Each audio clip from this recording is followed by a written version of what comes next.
Welcome viewers, welcome to the new lesson from Dr. Arts Biology. If you did not subscribe the channel, then just click on the subscribe button and bell icon.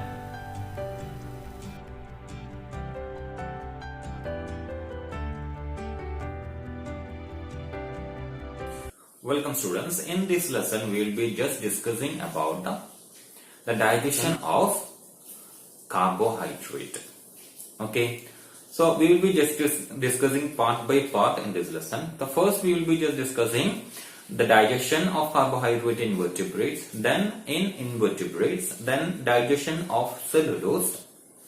So that will be discussed in this particular lesson. So first of all, we can see the digestion of carbohydrate in vertebrates. Okay. So in vertebrate, the main site of carbohydrate digestion is the intestinal part, where the pancreatic juice and the intestinal juice, which contain carbohydratases. Carbohydratases means a set of enzymes which will be breaking the carbohydrate. So that is a major site. Intestine is a major site where pancreatic and intestinal carbohydrates plays a role. And a small amount of carbohydrate digestion will be taking place within your oral cavity. When you just take your food into your mouth, so digestion is likely happening there with the help of saliva. Okay, so let us see that particular digestion in vertebrate. So mostly it is taking place inside the intestine, where pancreatic and intestinal carbohydratases plays a role with breaking the carbohydrate into simpler ones. Okay, and a small amount will be taking place in the oral cavity, that is known as the oral digestion, and it is with the help of saliva. Okay, so what will be happening at the oral cavity? So OD I just represented for the oral digestion, ID I just represented for the intestinal digestion. So starch will be, when you just take your food into your mouth, the starch will be getting mixed with the saliva, and the saliva contain amylase and maltase. So this amylase will be just converting the starch into dextrin, isomaltose and maltose. It's not the simplest carbohydrate. Instead, it's disaccharide, trisaccharide, etc. So dextrin, isomaltose and maltose, it will be converted. Now the maltose will be converted into a simpler one, that is glucose. Okay, simpler one, that is glucose, with the help of enzyme maltase. Salivary maltase convert maltose into the glucose unit within your oral cavity. So as part of the oral digestion. So that's about it. Now coming to the intestinal digestion. We know that we are eating polysaccharide. It can be glycogen, it can be starch. Okay. So it can be cellulose, even cellulose we will be discussing separately, but it can be a polysaccharide. So that polysaccharide will be converted into comparatively simpler one like maltose, isomaltose, lactose, sucrose, etc. by the activity of enzyme pancreatic amylase. So pancreatic amylases, it can be alpha or beta amylases. Pancreatic amylases will be converting the polysaccharide, complex polysaccharides into maltose, isomaltose, lactose and sucrose. Now comes the digestion of this, further digestion of this, so that glucose or the simpler monosaccharides can be released. Okay, so maltose will be digested by the enzyme intestinal maltase. Okay, intestinal maltase, and as a result glucose will be released. Isomaltose also will be converted in the same way to glucose by the intestinal isomaltase. And then lactose is there. We know the components of lactose. Lactose mainly present in the milk. It is composed of glucose and galactose. So lactose will be breaking down by the enzyme intestinal lactase. Okay, lactase enzyme will be playing a role. It will be playing a role. So lactase will be converting lactose into glucose and the galactose. Now the sucrose is there. We know the table sugar sucrose. Sucrose is composed of glucose and fructose. So it will be converted into its simpler components, that is glucose and fructose, by the enzyme intestinal sucrase. So intestinal sucrase enzyme will be converting the sucrose into glucose and the fructose. Okay, so now we can see that the components of polysaccharide or complex carbohydrate is just converted into simpler monosaccharides like galactose, glucose, fructose, etc. Thereby the digestion of carbohydrate ends. Okay, so now let us see the digestion of carbohydrate in invertebrates, then into that particular cellulose digestion. Cellulose digestion we will be discussing separately. Okay, so we can now just see the digestion of carbohydrate in invertebrates. In invertebrate, the carbohydrate digestion study is quite meager, or we can say it is fragment or incomplete. So we don't have much data on the carbohydrate digestion in invertebrate. But still there are some data and we will be discussing that particular thing. Okay, so in invertebrates, the carbohydrate digestion is mainly taking place at the midgut, where midgut gland will be secreting alpha amylase. That will be just converting the complex polysaccharides into simpler one. Okay, and in some insects, just like cockroach and all, we can find salivary amylase that is being secreted, and that also will be involved in the conversion of polysaccharides into simpler monosaccharides or oligosaccharides. Okay, so if you are just taking the presence of lactase, lactase is almost absent in most of the invertebrate organism, but still we can find the presence of lactase in organisms like oligochaetes, some snails, and insects like honeybee, cockroach, locust, beetle, etc. So lactase is present in this particular organism. It is absent in most of the invertebrate organism, but still it is present in these organisms. Okay. Now, if you are taking the sucrase, it's absent in carnivorous or sanguivorous organisms, and you can see, so it will be absent in those kinds of organisms, and you can see the presence of abundant amount of sucrase in carbohydrate feeding insects. We know that the nectar feeders, the one which just fly on the land on the flower and suck the nectar from it, will be having abundant amount of sucrase, where it will be digesting the sucrose into its components, glucose and the fructose. So in nectar feeding organism, you can find the presence of sucrase in large amount. But in case of the sanguivorous and herbivorous organism, sanguivorous and carnivorous organism, we know what is meant by sanguivorous, the blood sucking invertebrates. Okay, carnivorous means the one which feeds on the animals itself. So in these organisms, the carbohydratases are almost absent, or we can say it will be present in quite meager amount only.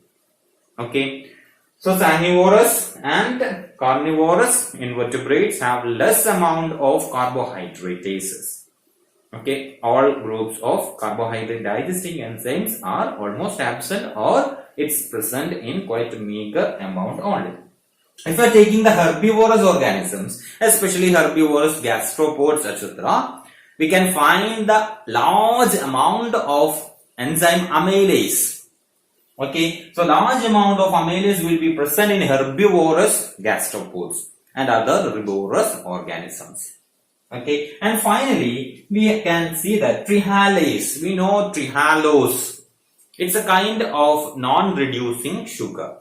The sugar which cannot reduce the cuprous cupric state or any other thing.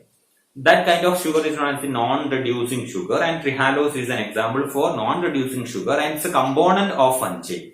So in fungi feeding organism, fungi feeding invertebrates, you can find the presence of trehalose digesting enzyme, that is trehalase.